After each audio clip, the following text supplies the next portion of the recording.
Here we have Irish PM Mick Wallace calling out the Israeli government over its bombings of innocent civilians in Gaza, as well as calling out another uh, Irish official over the claims that the Israeli government is a democratic government.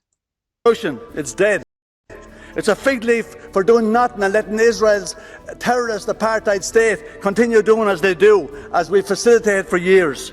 Only one state with full human rights and equal rights for Palestinians and Israelis will be compatible with international law.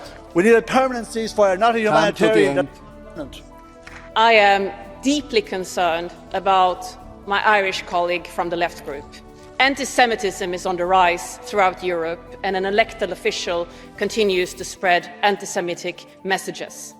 Also, this is a war that started because of terrorism, a war between a democratic state and a terrorist group.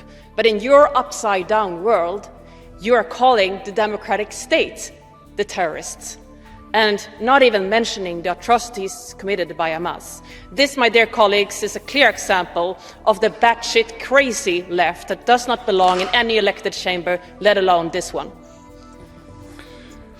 You're calling Israel a democratic state. Well, let me tell you something, right?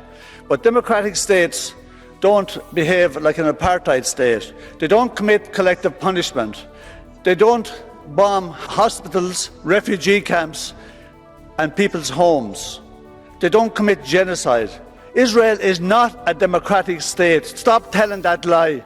And Jews all over the world are horrified at the Zionist state of Israel at the moment. And the Jews all over the world are gathering against Zionists.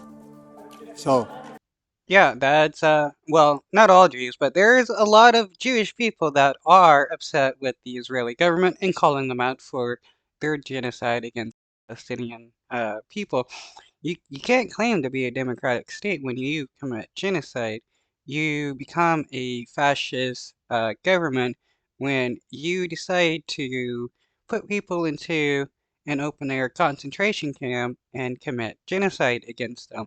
And the world can see what the Israeli government is doing, and it is impossible to continue this farce that the Israeli government is just a democratic state defending itself against terrorism when there are 20,000 plus civilians dead because of airstrikes.